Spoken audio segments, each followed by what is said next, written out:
हमने ये सीख लिया था कि किसी ब्लॉक को रफ सरफेस पे अगर मैं पुश करता हूं तो मुझे ज्यादा जोर लगाना पड़ता है और मैं पुल करता हूं तो कम।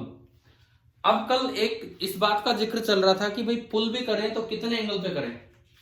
तो मैंने आपको एक रिजल्ट बताया था कि अगर यहां फ्रिक्शन कोफिशिएंट म्यू एस है, coefficient of static friction mu S है, तो आपको हॉरिजॉन्टल के साथ थीटा एंगल पे पुल करना चाहिए और इजीएस्ट पुलिंग चाहते हैं मिनिमम फोर्स से, तो थीटा का फॉर्मूला था tan inverse of mu S. और इस वक्त ये जो एफ लगाना पड़ेगा अगर आप इतने एंगल पे भेजेंगे, देखो कितने एंगल पे भेजेगी कम से कम फोर्स लगाना पड़ेगा, उस पर तो कल एक क्वेश्चन भी करवा दिया था।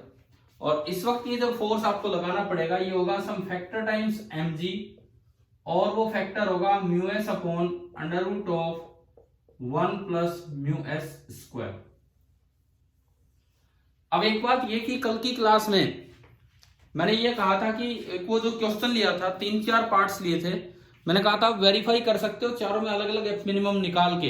एफ मिनिमम निकालना हमने सीख रखा है कैसे निकालते हैं। दूसरी बात मैंने ये भी कहा था कि आप इसका प्रूफ करने की कोशिश करना यूजिंग मैक्सिमा एंड मिनिमा। मैंने कल जो वीडियो अपलोड किया था अगर आप उसके डिस्क्रिप्शन बॉक्स में लिंक देखते हो तो वहां पे ये पूरा प्रूफ है इन दोनों चीजों का। बताओ किसी बच्चे ने नजर डाली उस पे या नहीं? देखो मैं फिर बताता हूं, जो हमारा कल वाला वीडियो लेक्चर था वो जब अपलोड किया आपके पास जब लिंक भेजा गया तो उसके डिस्क्रिप्शन बॉक्स में एक लिंक है, उसमें इन दोनों चीजों का प्रूफ है। तो मैं अभी क्लास में ये वाला प्रूफ नहीं ले रहा हूं, पहले आपके ऊपर है कि आप वो वीडियो के डिस्क्रिप्शन बॉक्स में कल वाले वीडियो से देख लेंगे या नहीं बताओ? देख लिया सर हम। हाँ अगर नहीं देखा है तो वहां से देखिए, नहीं समझ में आता है तो मैं प्रूफ करवाऊंगा, वो मैंने ही तो करके लिखा है, वो प्रूफ करके और आपके लिए सेंड कर दिया है। और शायद वो HCV का क्वेश्चन नंबर 20 था जिसको हम सीधा ये रिजल्ट की तरह याद कर रहे हैं। तो आज एक बार जिस भी बच्चे ने नहीं देखा है वो जरूर ये चीजें देख ले, ताकि अगर नहीं समझ में आए तो हमसे पूछ ले। थोड़ा उसमें ट्रिग्नोमेट्री से भी बताया गया, थोड़ा मैक्सिमा मिनिमा से भी बताया गया है। चले तो अभी मैं आगे बढ़ता हूं। ये था कि एक हॉरिजॉन्टल सरफेस है, रफ हॉरिजॉन्टल सरफेस, उस पे किसी ब्लॉक को चलाना था तो कम से कम फोर्स कितना लगाना होगा। मैं फिर कहता हूं ये दोनों रिजल्ट्स बहुत इंपॉर्टेंट है जो मैंने अभी लास्ट में लिखे थे, आप इनका प्रूफ वहां से देखेंगे कल वाले वीडियो से। और अगर नहीं समझ में आता है वो पेजेस तो आप वो मुझसे पूछ लेंगे, मैं नेक्स्ट क्लास में बता भी दूंगा आपको कैसे। अभी हम क्या करते हैं, इस रफ इंक्लाइन प्लेन को, रफ हॉरिजॉन्टल प्लेन को थोड़ा इंक्लाइन कर देते हैं। तो जो नेक्स्ट टॉपिक हमारा होगा that will be motion of a block on a rough inclined plane. अगला जो हमारा टॉपिक है this is the motion of a block on a rough inclined plane, ये वाला टॉपिक हमें देखना है। अब रफ इंक्लाइंड प्लेन पे जरूरी नहीं है कि थोड़ा सा एंगल होगा तो चल ही पड़ेगा ब्लॉक, हाँ ज्यादा एंगल होगा तो जरूर चलेगा। तो यहां एक नई टर्म डिफाइन होती है एंगल ऑफ रिपोज। यहां एक नई टर्म डिफाइन होती है सबसे पहले angle of repose, angle of sliding भी इसे बोल दिया जाता है। एंगल ऑफ रिपोज का क्या मतलब है कि हॉरिजॉन्टल के साथ, सपोज मैं उसे अल्फा से रिप्रेजेंट करूं, किसी इंक्लाइंड प्लेन का हॉरिजॉन्टल के साथ कितना एंगल लूं, किसी इंक्लाइंड प्लेन का हॉरिजॉन्टल के साथ कितना एंगल लें कि उस पर रखा कोई ब्लॉक चल पड़े, कि इससे कम एंगल लिया तो नहीं चला और इससे ज्यादा एंगल लिया तो अपने आप स्लाइड करने लग गया, इसे बोलते हैं एंगल ऑफ रिपोज। अगेन वही बात है, फॉर्मूले थोड़े अप्रोक्सीमेट फॉर्मूले हैं, एग्जैक्टली इनसे थोड़ी सी अलग हो जाती है चीजें, लेकिन न्यूमेरिकल्स में तो हमें अप्रोक्सीमेशन लेके चलना है। देखिए मैं 3 डायग्राम बना रहा हूं, एक ये प्लेन है जिसका एंगल ऑफ इंक्लिनेशन θ1 है, रफ है ये सारे। एक बार मैंने इसका एंगल थोड़ा बढ़ा दिया θ2, और एक बार एंगल और भी ज्यादा बढ़ा दिया,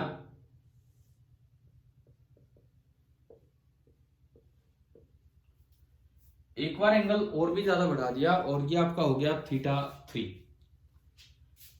यहां पे मैंने एक ब्लॉक रखा यहां पे कोई ब्लॉक रखा है मास का, रख के हमने छोड़ दिया तो वो रेस्ट पे ही है, वो चला नहीं है। लेकिन यहां स्लोप इतनी ज्यादा है, बताओ ये ब्लॉक चलेगा कि नहीं चलेगा अगर मैं यूं छोड़ दूं यहां से तो? हाँ भाई बोलो। यहां पे ब्लॉक रहा, रुका रहा, रखने से इतनी थी, लेकिन ये इतनी ज्यादा अपने स्लोप पर रखी है कि अपने आप इसका मोशन स्टार्ट हो जाएगा। ये कौन सा केस है? ये वो एक्सट्रीम केस है जिसको हमने बोला है एंगल ऑफ रिपोज। इसका मतलब अगर यहां आप ब्लॉक रखते हो तो अब बस ये जस्ट स्लाइड होने वाला है। जस्ट स्लाइड होने वाले का ये मतलब है कि इसे रोकने के लिए तो इस पे लग रहा था स्टैटिक फ्रिक्शन, जब ये चल ही पड़ा तो इस पे लगा काइनेटिक फ्रिक्शन। तो इस वक्त बताओ कौन सा फ्रिक्शन लग रहा होगा? लिमिटिंग, हाँ बिल्कुल लिमिटिंग फ्रिक्शन। ये लास्ट केस है कि इससे जरा सा भी एंगल और ज्यादा कर दिया तो ये स्लाइड होने लग जाएगा। अब मैंने कल एक बात बताई थी, चाहे तो आप इस अल्फा को बोल सकते हो मिनिमम एंगल कि उसके बाद स्लाइडिंग स्टार्ट हो जाए, चाहे आप इस अल्फा को बोल सकते हो मैक्सिमम एंगल कि जहां तक स्लाइडिंग ना हो। दोनों का मतलब सेम ही है, कल लिखा था ना एक बार बोर्ड पे इस तरह का। हाँ जी ध्यान है ये सारी बातें, ठीक है। तो सबसे पहले तो हम अल्फा का एक्सप्रेशन निकालते हैं। एक्सप्रेशन बड़े मिलते जुलते से आएंगे। देखो सबसे पहले मैं एंगल ऑफ रिपोज का एक्सप्रेशन निकालूं तो मैं इस समय होऊंगा, यहां पे मैं इसका एफबीडी बना रहा हूं, इस पे नीचे लग रहा है वेट mg और परपेंडिकुलर डायरेक्शन में लग रही है नॉर्मल रिएक्शन। नीचे लग रहा है वेट mg, परपेंडिकुलर डायरेक्शन में लग रही है नॉर्मल रिएक्शन। तो आपने क्या किया, ये अभी रेस्ट पे ही है, ये जस्ट अबाउट टू स्लाइड है, अभी स्लाइडिंग स्टार्ट नहीं हुई है but it is just about to slide, अब ये रेस्ट पे ही है। तो देखो इस पे फोर्सेस बैलेंस करने हैं, ये mg, ये 90 माइनस थीटा, तो ये भी थीटा, तो इधर तो आ जाएगा mg कोस थीटा और इधर आ जाएगा mg साइन थीटा, और ऊपर लगेगा लिमिटिंग फ्रिक्शन जिसकी वैल्यू होती है μs इंटू n, ये हमें पता है लॉ ऑफ लिमिटिंग फ्रिक्शन से। अब ये थीटा की वैल्यू अल्फा है तो ये mg कोस अल्फा और ये वाला हो गया mg साइन अल्फा, एक mg कोस अल्फा और एक mg साइन अल्फा, इस तरह से हुआ। देखिए फोर्स बैलेंस करवाओ, एक बार अलोंग द प्लेन और एक बार परपेंडिकुलर टू द प्लेन, ये मैं बाद में लॉ ऑफ फ्रिक्शन लगा दूंगा। अलोंग द प्लेन क्या बनेगा, along the plane force balance की इक्वेशन, क्योंकि रुका हुआ है अभी, F limiting is equal to mg sine alpha. Perpendicular to the plane क्या बनेगा, normal reaction is equal to mg cos alpha. आप बताएं क्या ये दोनों यहां तक पार्ट समझ में आ गए आप दोनों को, मतलब ये सारा किस तरह से बैलेंस किया आप सभी को। अब बताओ इसके बाद क्या करते थे हम, कल भी यूज किया था हमने, FL लिख लिया, N लिख लिया, अब क्या करते हैं, किस फॉर्मूले का यूज करते हैं, किस इक्वेशन का यूज करते हैं हम, FL is equal to μs into n। आपने दोनों वैल्यूज इसमें उठा के रखी, FL की जगह mg sine alpha is equal to μs into mg cos alpha, mg से mg गया, साइन अपॉन कोस बन जा रहा है टेन अल्फा, तो tan alpha is equal to μs, और ये एक जैसे से ही फॉर्मूले आ रहे हैं। अगेन एक फॉर्मूला आया टेन इनवर्स ऑफ μs जो कि आपका है एंगल ऑफ रिपोज का, यानी कि किसी सरफेस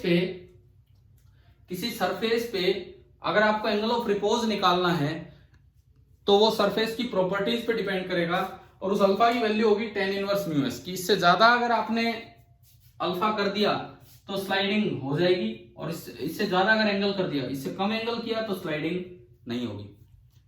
पहले तो आप ये बताओ एंगल ऑफ रिपोज का फॉर्मूला समझ में आ गया? हाँ भाई बताओ एंगल ऑफ रिपोज क्या है, क्या ये एंगल समझ में आ गया किसी इंक्लाइंड प्लेन के लिए? बोलो। Yes sir. ठीक है, अब सुनो, ये फॉर्मूला वैसा ही आ गया जैसे अभी इजीएस्ट पुलिंग का था, लेकिन उसका इसका कोई लेना देना नहीं है। इजीएस्ट पुलिंग तो हॉरिजॉन्टल सरफेस पे थी, उसमें तो हमें फोर्स लगाना था किसी एंगल पे, वो आया था टेन इनवर्स μs। यहाँ पे एंगल ऑफ इंक्लिनेशन बराबर आ गया टेन इनवर्स μs कि अगर इतना होगा तो ये स्लाइड इसके बाद कर जाएगा, इससे पहले नहीं करेगा। ठीक है, फॉर्मूले लगभग मिलते जुलते आ रहे हैं, मैं आपको एक चीज दिखाऊं यहाँ पे, मैं 2-3 तरह के एंगल्स आपको पढ़ा चुका हूं। सबसे पहली बात, आपने एक बार पढ़ा था एंगल ऑफ फ्रिक्शन, स्टार्टिंग में पढ़ा angle of friction lambda. Yes sir. अब देखो, क्योंकि मैं लॉ ऑफ लिमिटिंग फ्रिक्शन पढ़ चुका हूं, तो लैम्डा की मैक्सिमम वैल्यू निकालते हैं।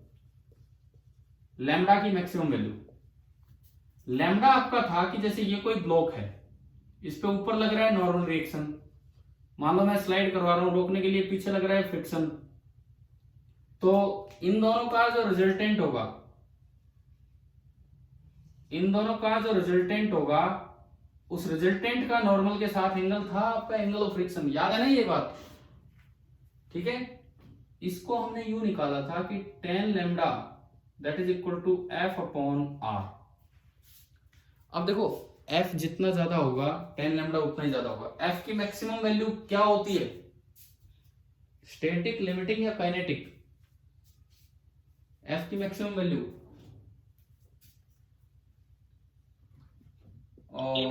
सुनो सुनो, ये गलत लिखा है, इसको सही लिखो, इसको सही लिखो। tan लैम्डा कितना होगा इस ट्रायंगल से? बोलो, इस राइट एंगल ट्रायंगल से देखे tan लैम्डा कितना होगा? इसमें एक मिस्टेक, आप बताओ क्या होगा tan लैम्डा? भाई ये f है, हाँ, तो ये भी f होगा और ये n थी होगा f अपॉन n। अब अगर मैं मैक्सिमम वैल्यू की बात करूं तो tan lambda maximum, lambda maximum तो होगा जब f लिमिटिंग लगे, f लिमिटिंग अपॉन n। और f लिमिटिंग का फॉर्मूला हम निकाल चुके हैं। लॉ ऑफ लिमिटिंग फ्रिक्शन कहता है कि f लिमिटिंग क्या होता है? म्यू एस इंटू n, ये आपने यहां रखा, n से n कटेगा तो f limiting upon n, again कितना निकल के आ गया? म्यू एस, यानी कि लैम्डा मैक्सिमम की वैल्यू भी tan इनवर्स म्यू एस। तो देखो, सारे फॉर्मूले मिलते जुलते आ रहे हैं। 2-3 फॉर्मूले हमने अभी देख लिए, क्या क्या सुने। अगर मैं बात करूं angle of repose, sliding start करने वाला एंगल, तो वो भी आया tan इनवर्स म्यू एस। अगर मैं बात करूं एंगल ऑफ फ्रिक्शन की मैक्सिमम वैल्यू, तो वो भी निकल के आ रहा है tan inverse of mu S. और अगर मैं बात करूं हॉरिजॉन्टल फ्लोर पे इजीएस्ट स्लाइडिंग का एंगल, इजीएस्ट स्लाइडिंग चाहते हैं उसके लिए फोर्स हॉरिजॉन्टल से कितने एंगल पे लगाएं, तो वो भी क्या निकल के आया था? tan inverse mu S. फॉर्मूले सेम हैं लेकिन तीनों का मतलब अलग अलग है। क्या आपको तीनों किस तरह से डेराइव हुए ये समझ में आया? एंगल ऑफ रिपोज मैंने अभी फोर्स बैलेंस से डेराइव करके दिखाया, यहाँ लैम्डा मैक्सिमम मैंने अभी इससे निकाल के दिखाया, और ये इजीएस्ट स्लाइडिंग का प्रूफ आपके पिछले वीडियो के साथ लिंक कर रखा है, जो आप वहां से देख सकते हैं। ठीक है, मैक्सिमम मिनिमा से भी और ट्रिग्नोमेट्री से भी। आप बताओ, क्या तीनों मिलते जुलते फॉर्मूले समझ में आ गए किस तरह से निकाले हैं? ठीक है, अब हम आगे बढ़ते हैं। हमने टॉपिक अपना स्टार्ट किया motion of a block on a rough inclined plane. एक रफ इंक्लाइंड प्लेन पे ब्लॉक का मोशन देखना है। तो मैं पहला केस लेता हूं कि जब अपने आप ब्लॉक चल के आएगा, मतलब angle of inclination of plane ज्यादा है एंगल ऑफ रिपोज से। देखिए,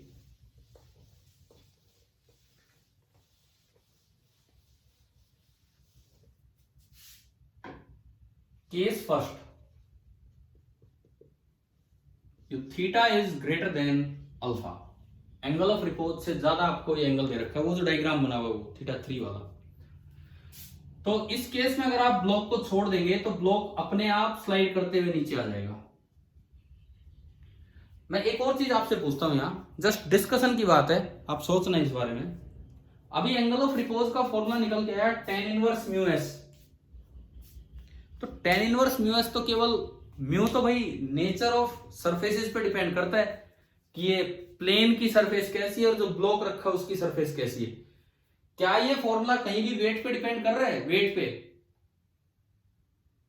ऊपर रखे ब्लॉक के वेट पे डिपेंड कर रहा है क्या ये फॉर्मूला? बताओ, क्या ये एंगल ऑफ रिपोज ऊपर रखे ब्लॉक के वेट पे डिपेंड कर रहा है कि नहीं कर रहा है? Yes sir. कैसे कर रहा है? वेट ज्यादा होगा तो म्यू एस ज्यादा होगा क्या? भाई मेरे पास एंगल ऑफ रिपोज का एक फॉर्मूला आया कि tan alpha is equal to mu s. मेरे पास एंगल ऑफ रिपोज का एक फॉर्मूला आया कि tan alpha is equal to mu s, ये फॉर्मूला आया। अब देखो बात ये है, ये केवल म्यू एस पे डिपेंड करता है, और म्यू एस डिपेंड कर रहा है nature of contact surfaces, rough हैं, स्मूथ हैं, एक्स्ट्रा स्मूथ हैं, कैसी हैं। म्यू एस डिपेंड कर रहा होता है नेचर ऑफ कॉन्टेक्ट सर्फेसेस पे। तो आप बताओ क्या ये अल्फा की वैल्यू ऊपर रखे ब्लॉक के वेट पे डिपेंड कर रही है कि नहीं कर रही है?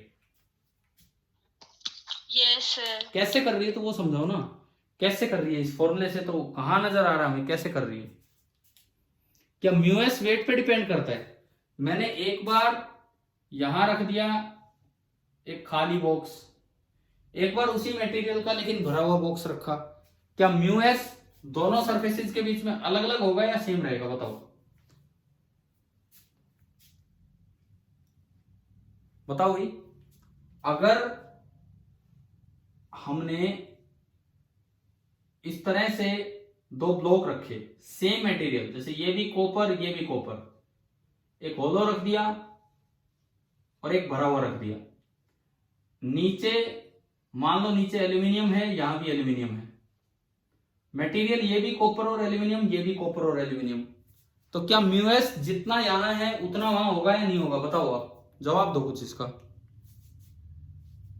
जो म्यू एस होता है वो तो कॉन्टेक्ट सरफेसेस पे डिपेंड करता है, यानी कि म्यू एस की जो वैल्यू यहां होगी म्यू एस की वही वैल्यू यहां होगी। इसका मतलब जो एंगल ऑफ रिपोज इसके लिए होना चाहिए वही एंगल ऑफ रिपोज इसके लिए होना चाहिए। अब दोबारा जवाब दो आप कि अगर मैं एक प्लेन पे एंगल ऑफ रिपोज निकाल रहा हूं तो क्या वो इस बात पे डिपेंड करेगा कि वहां रखे ब्लॉक का वेट कितना है इस फॉर्मूले के हिसाब से? बोलो, क्या मेरी आवाज आ रही है आप तक? हाँ, ये फॉर्मूला कहता है नहीं करेगा, ये फॉर्मूला कहता है नहीं करेगा। अब आप प्रैक्टिकली सोच के देखना, क्या ऐसा होता है कि एक प्रैक्टिकली सोच के देखना, कोई ढलान है, मैं खाली बॉक्स रखूं तो वो ना गिरे और अगर भरा हुआ बॉक्स हो तो लुढ़क जाए, क्या ऐसा होता है कि नहीं होता है? आप इस बारे में प्रैक्टिकली सोच के देखना, होता है कि नहीं होता है? क्या कहते हैं? तो थोड़ा सा इस बारे में विचार करना। बाकी हमारे लिए तो क्वेश्चन करने के हिसाब से तो ये वेट से इंडिपेंडेंट है, क्वेश्चन करने के हिसाब से तो ये इतना ही है कि ये केवल नेचर ऑफ कॉन्टेक्ट सर्फेसेस पे डिपेंड करेगा।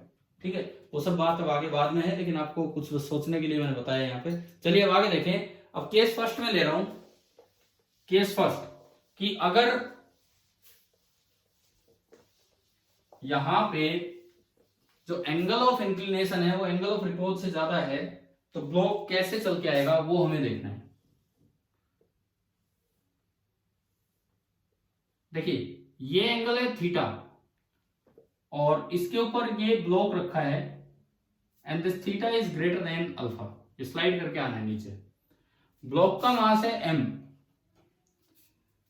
यहां पे आपको दो फ्रिक्शन कोफिशिएंट्स दे रखे हैं, एक छोटा वो म्यू के होगा और एक बड़ा वो म्यू एस होगा। दो वैल्यूज आपको दे दी कि इस ब्लॉक के साथ इस सरफेस के ये फ्रिक्शन कोफिशिएंट है और अपने आप वेट की वजह से अपने आप ये नीचे लुढ़क के आ रहा है विद सम एक्सेलरेशन a। मुझे दरअसल ये एक्सेलरेशन निकालनी। चलिए भाई इस m का एफबीडी बनवाओ, पूरा पूरा एफबीडी। कौन कौन से फोर्स लगेंगे इस पे? नीचे कौन सा लगेगा? mg। इसके परपेंडिकुलर नॉर्मल। फ्रिक्शन ब्लॉक पे किधर लगेगा? ब्लॉक पे। ब्लॉक फिसल के नीचे आ रहा है ऊपर की तरफ, ऊपर, क्योंकि रिलेटिव स्लाइडिंग को अपोज करने के लिए फ्रिक्शन लगता है। अब बताओ कौन सा फ्रिक्शन लग रहा है, स्टैटिक, लिमिटिंग की काइनेटिक? काइनेटिक। काइनेटिक। तो फ्रिक्शन लगेगा वो लगेगा काइनेटिक फ्रिक्शन। ठीक है, और तो कोई फोर्स बचा ही नहीं है, बस यही फोर्स बचे। ये फिक्स्ड प्लेन है, फिक्स्ड प्लेन है, इन पे ये मूव कर रहा है। पहले हम फिक्स्ड प्लेन पे ही देख रहे हैं सारा मोशन, इन पे मूव करने लग रहा है। देखो आप कंपोनेंट्स करेंगे, मैंने एक एक्सिस मान लिया इधर और एक एक्सिस मान लिया इधर। सपोज मैं इस एक्सिस को बोलता हूं एक्स एक्सिस और ये मैंने बोल दिया वाई एक्सिस। नॉर्मल पूरा पूरा वाई एक्सिस के लॉन्ग है, एक्सेलरेशन पूरी पूरी एक्स के लॉन्ग है, एफ के पूरा पूरा नेगेटिव एक्स में है, एमजी के टुकड़े करने पड़ेंगे। तो हम जानते हैं कि ये एंगल थीटा होता है, तो mg का इधर वाला कंपोनेंट तो भाई थीटा होता है ना, ये तो आपको याद ही होगा, इधर वाला कंपोनेंट होता है mg cos theta and down the plane along the plane होता है mg sin थीटा। अब आप न्यूटन्स लॉ की इक्वेशन लगाओ अलोंग y एक्सिस। क्या अलोंग y एक्सिस कोई एक्सेलरेशन है कि नहीं है परपेंडिकुलर टू द प्लेन? क्या y एक्सिस के अलोंग कोई एक्सेलरेशन है या नहीं है, बताएं भाई। ब्लॉक की एक्सेलरेशन कौन सी एक्सिस में है? एक्स में है, तो y के अलोंग कोई एक्सेलरेशन नहीं है, तो आप फोर्स बैलेंस कर सकते हैं। तो नॉर्मल रिएक्शन बराबर mg cos theta, equation number 1। अब आप लगाएंगे along x axis. Along x axis force balance नहीं होने, along x axis force balance नहीं होने, ये चल के आ रहा है। तो अलोंग x एक्सिस जो इक्वेशन बनेगी क्या बनेगी बताओ? Net force is equal to mass into acceleration, क्या बनेगी बताओ? नेट फोर्स, ये पॉजिटिव ये negative, mg sin theta minus F K is equal to mass into acceleration. बताओ भाई आया कि नहीं आया समझ में, कैसे बनाई हमने इक्वेशन? हाँ जी, क्लियर है सभी बच्चों को ये वाली बात? ठीक है, यहां से एफ के निकाल लिया हमने और एफ के आ गया mg sin theta minus M A, equation number 2। अब जैसे लिमिटिंग फ्रिक्शन का जब यूज होता था तो एन और एफ एल निकाल के हम law of limiting friction use करते थे, तो यहाँ लॉ ऑफ काइनेटिक फ्रिक्शन का यूज कर लो। अब बताओ क्या इक्वेशन बनाए कि जिससे रिलेशन बने और ए आ जाए? क्या इक्वेशन लगाए हम?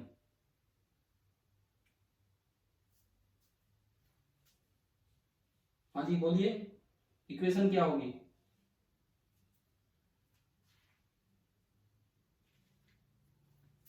अरे लिमिटिंग फ्रिक्शन की तरह यहाँ काइनेटिक फ्रिक्शन आ जाएगा, एफ के म्यू एस की जगह आ जाएगा म्यू के इंटू एन। क्या ये फॉर्मूला हमने पढ़ा कि नहीं पढ़ा है पहले, काइनेटिक फ्रिक्शन का मैग्नीट्यूड? ठीक है, this is our equation number 3। तो आप इक्वेशन 3 में 1 and 2 इक्वेशंस का यूज कीजिए। तो एफ के जैसे लिमिटिंग होता तो यहाँ म्यू एस आ जाता, काइनेटिक है तो म्यू के होगा, M G sine theta minus M A is equal to mu K into N, और एन आपका दिख रहा है ऊपर एम जी कोस थीटा। अगर मैं यहां से ए की तरफ जाऊं तो मैं एम ए को उधर उठा ले गया, M A is equal to ये इधर आएगा और मैंने एम कॉमन ले लिया, G sine theta minus mu K into G cos theta. M से एम कैंसिल, तो मेरे पास एक्सेलरेशन का एक फॉर्मूला आ गया, G sine theta minus mu K into G cos theta. अगर किसी फिक्स्ड इंक्लाइन प्लेन पे जिसका कि angle of inclination angle of repose से ज्यादा हो, ऑब्जेक्ट अपने आप स्लाइड करके आएगा और उस वक्त जो एक्सेलरेशन होगी वो ये होगी, G sine theta minus mu K into G cos theta. As a formula भी आपको ये चीज याद रखनी है, तरीका मैंने आपको समझा दिया पूरा पूरा कि भी कैसे निकालते। ये वो वाला केस चल रहा है, कौन सा केस? जब थीटा बड़ा है अल्फा से, वो वाला केस हम लेके चल रहे हैं। हाँ जी बताओ, ये आया क्या समझ में? ठीक है, अब यूं बताओ, बाई चांस अगर ये स्मूथ सरफेस होती, मतलब म्यू के 0 होता, म्यू एस 0 होता, तो एक्सेलरेशन का क्या फॉर्मूला आ रहा है? अगर स्मूथ सरफेस होती तो जी साइन थीटा। अगर ये स्मूथ सरफेस होती तो एक्सेलरेशन जी, और ये जी साइन थीटा तो हम पढ़ चुके न्यूटन्स लॉ के समय कि अगर एक फिक्स इंक्लाइन प्लेन पे आप किसी ब्लॉक को छोड़ दो स्मूथ सरफेस पे, तो उसकी जो एक्सेलरेशन होती है वो डाउन द प्लेन होती है जी साइन थीटा, लेकिन फिलहाल होगी G sine theta minus mu K into G cos theta. चलो भाई ये आ गया समझ में यहां तक?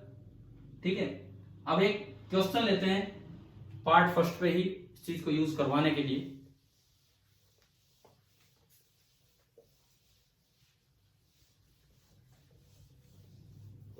आपको एक फिक्स इंक्लाइन प्लेन दिया है,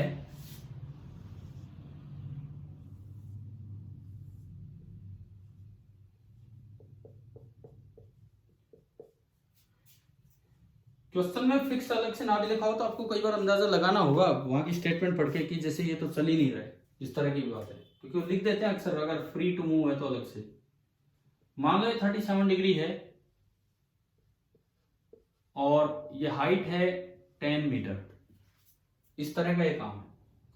और मैं इसके टॉप से एक ब्लॉक को यहां रिलीज कर रहा हूं। इसके सबसे ऊपर से मैंने एक ब्लॉक को रिलीज किया।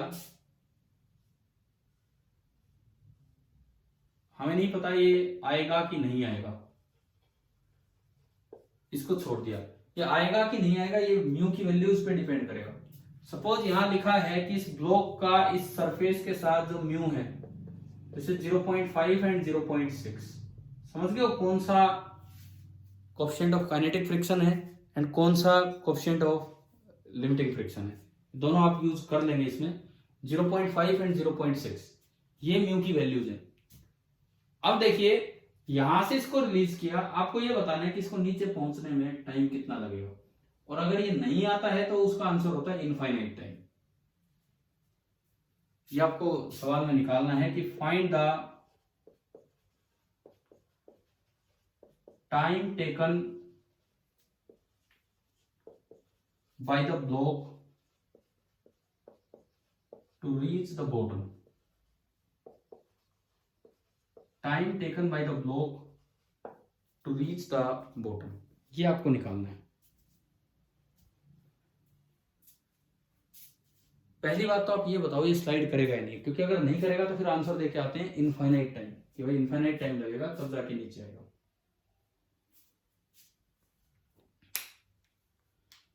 बताइए चेक कीजिए क्या ये एंगल ऑफ रिपोज से ज्यादा है कि कम है, पहले ये चेक कीजिए आप।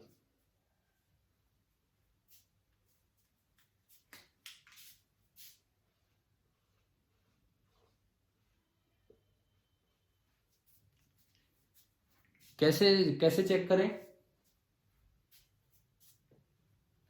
टेन अल्फा निकालो। टेन अल्फा किसके बराबर होता है, म्यू के या म्यू एस, बताएं। Mu S. Ten alpha is mu S. Mu S आपको दिया है कौन सा इनमें म्यू एस बताओ? 0.6। तो टेन अल्फा आपका है 0.6। अच्छा इसके बाद मैं निकालूं टेन थीटा कि इसका एंगल वो है 37 डिग्री। टेन 37 डिग्री कितना होता है? आपको 3 4 5 वाली ट्रायंगल याद होगी। टेन 37 डिग्री होता है 3/4, 4 7 28, 0.75। एक बार इन वैल्यूज को देख के बताओ टेन अल्फा बड़ा है कि टेन थीटा बड़ा है? Tan theta is greater then tan alpha. अगर कोस थीटा होता, कोस थीटा बड़ा तब होता है जब थीटा छोटा हो, लेकिन साइन और टेन बड़े तब होते हैं जब एंगल बड़ा हो। पता है ये बात आपको? अगर sine theta greater than sine alpha है तो theta greater than alpha, cos theta greater than cos alpha है तो थीटा लेस देन अल्फा, और tan theta greater than tan alpha है तो theta again greater than alpha. First quadrant में ऐसे चलते हैं, तो यहां आ गया थीटा ग्रेटर देन अल्फा। तो बताओ ये स्लाइड करेगा कि नहीं करेगा? हाँ जी बताइए, ब्लॉक स्लाइड करेगा कि नहीं करेगा? करेगा सर। ब्लॉक विल स्लाइड, मतलब टाइम इनफाइनाइट नहीं होगा। पहली बात तो ये। अब स्लाइड करेगा तो हम उसकी एक्सेलरेशन भी जानते हैं। स्लाइड करेगा तो हम उसकी एक्सेलरेशन जानते हैं। एक्सेलरेशन का फॉर्मूला हम जानते हैं, जी साइन थीटा अभी अभी निकाला था, ये तो होता ही है minus mu G cos theta. अब बताओ इसमें म्यू कौन सा आता है, म्यू के या म्यू एस? म्यू के। इसमें म्यू आएगा mu K into G cos theta. तो जो एक्सेलरेशन बनेगा वो हमने निकाला, जी कॉमन ले लिया, उसको 10 मान लिया। साइन थीटा, साइन 37 कितना होता है? 3/5 माइनस म्यू के इज 0.5 एंड कोस 37 इज 4/5। अब 5 को बाहर लेके 10/5 2, 3 माइनस 4 5 20 2। तो अल्टीमेटली एक्सेलरेशन आ गई 2 मीटर पर सेकेंड स्क्वायर। बताइए यहां तक आया समझ में एक्सेलरेशन कैसे निकाली हमने? ठीक है। अब आप ये बताओ कि चल के कितना आया होगा? अब ये चल के कितना आया होगा? 10 मीटर चला होगा कि ज्यादा चला होगा? ज्यादा। हाँ, तो अब हम एक बार ये एस निकालें कि ये एस, ये पूरी लेंथ कितनी है। तो इस ट्राइंगल का यूज कीजिए, इस ट्राइंगल का यूज। साइन 37 कितना होगा 10/s। इस ट्राइंगल से साइन 37 डिग्री आपका हो गया 10/s। तो यहां से अगर मैं निकालूं साइन 37 कितना होता है 3/5 इज इक्वल टू 10/s। तो यहां से जो s निकल के आ रहा है वो आ रहा है 50/3 मीटर। 50/3 मीटर ये आपका s निकल के आ गया। और कांस्टेंट एक्सेलरेशन है, कांस्टेंट एक्सेलरेशन होती है तो एक इक्वेशन आप एक या दो तीन इक्वेशन से जो आप हमेशा लगा सकते हो। कौन सी equation? s is equal to ut plus half a t square. s is equal to ut plus half a t square. s कितना अभी जो चल के आए 50/3, उसको रिलीज किया है तो u0, रिलीज किया है तो u0 बराबर हाफ इंटू ए है 2 और इंटू टी स्क्वायर। तो यहां से आपका t कैलकुलेट होके आ गया। इस ब्लॉक को नीचे आने में जो टाइम लगा है, नीचे आने में जो इसको टाइम लगा है that is under root of 50/3 second. भाई ये बताओ क्या ये आप सभी को क्लियर हो गया कि कैसे हमने जब अपने आप ब्लॉक स्लाइड होके आ रहा है तो कैसे उसकी एक्सेलरेशन निकाली है नीचे पहुंचने की? क्लियर है? ठीक है, मतलब ये फॉर्मूला याद कर लेना है जी sine theta minus mu K into G cos theta, क्योंकि बार बार कौन डेराइव करता रहेगा, ये एज इट इज हम लगाते चलेंगे। अब बात आती है केस सेकंड की। केस सेकंड का मतलब है कि चलो केस सेकंड से पहले मैं एक और क्वेश्चन लेता हूं, बिकॉज केस सेकंड में तो मुझे एंगल ऑफ रिपोज से कम एंगल करना पड़ेगा। अभी इतना टाइम भी नहीं है कि मैं केस सेकंड स्टार्ट कर सकूं। मैं केस फर्स्ट पे ही एक और सवाल ले रहा हूं। देखिए आपको फिर से एक ब्लॉक दिया गया, एंगल है थीटा, और यहां पे वो दोनों चीजें दे रखी है म्यू एस एंड म्यू के। एक ब्लॉक को नीचे से ऊपर प्रोजेक्ट किया है, एक ब्लॉक को जिसका मास m है इसको नीचे से ऊपर प्रोजेक्ट किया है, और ये बोला है कि ये theta is greater than alpha, मतलब यही वाला केस हम ले रहे हैं। तो कहीं ना कहीं जाके रुकेगा, लेकिन क्या वहां जाके रुक जाएगा वापिस नीचे आएगा? बताओ। अगर ये एंगल ऑफ रिपोज से ज्यादा है और मैंने इसको ऊपर प्रोजेक्ट कर दिया तो ये जाके रुक ही जाएगा या वापिस आएगा? हाँ जी बोलिए। वापिस आएगा। वापिस आएगा क्योंकि एंगल बड़ा है, एंगल बड़ा है तो अपने आप स्लाइड करके वापिस आएगा। मान लो जाने के टाइम को मैं बोलता हूं टाइम ऑफ एसेंट।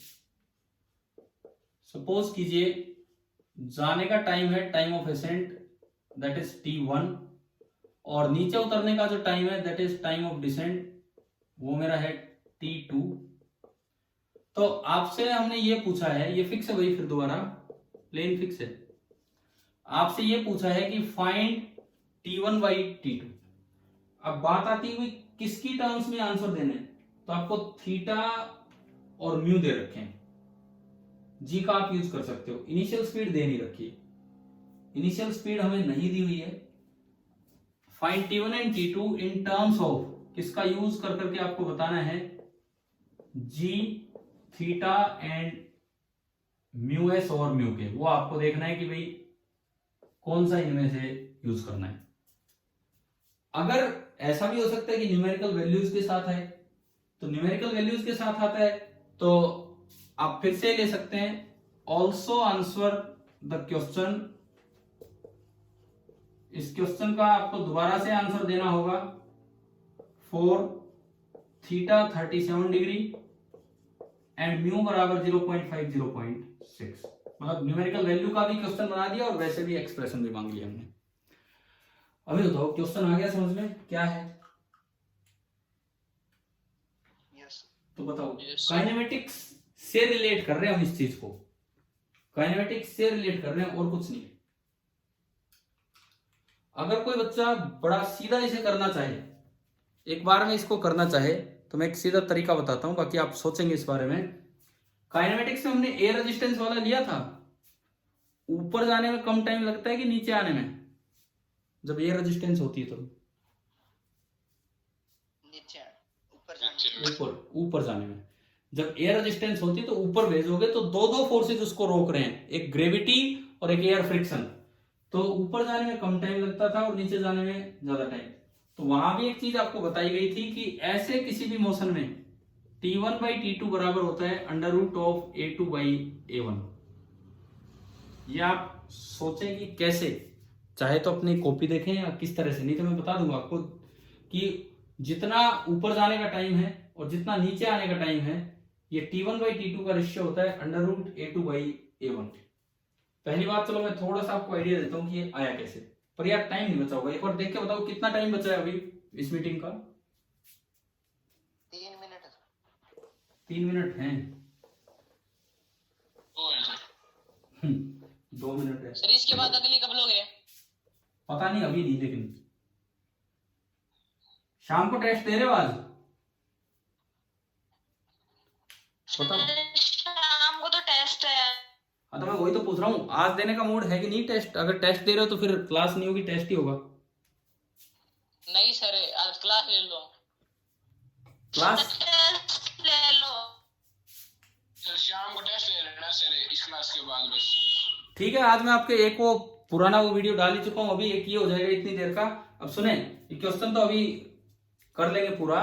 आपका शाम को ना टेस्ट है जिसमें फ्रिक्शन इंक्लूड होगा। कुछ सवाल स्मूथ सरफेस के भी हो सकते हैं और कुछ में फ्रिक्शन इंक्लूड होगा। अगर पिछले टेस्ट किसी बच्चे ने नहीं देखे हैं, पिछले सीपीपी, तो एक बार भाई जरूर देख ले वो, क्योंकि ऐसा भी तो हो सकता है कोई डायरेक्ट भी डाल दिया जाए, तो आप जरूर देख लें पिछले वाले सवाल भी। अच्छा, एक बार ये सुने, इसके बारे में डिस्कशन अगली बार करेंगे कि ये कैसे तो ऐसा है, वैसे काइनेटिक्स में बता रखा है। अभी आप ना, आपका होमवर्क है, मैं ऐसा सवाल नहीं डालूंगा टेस्ट में, अभी हम फ्रिक्शन पे यूं नहीं कि बहुत आगे तक चले जाएंगे। आपका होमवर्क है कि आप ये क्वेश्चन करके और वैल्यूज बताएं जब थीटा 37 डिग्री है और म्यू 0.5 एंड 0.6 है, और ये कैसे है वो भी आप निकालना। ठीक है? ठीक है, यस सर। चलो ओके, खत्म करते हैं।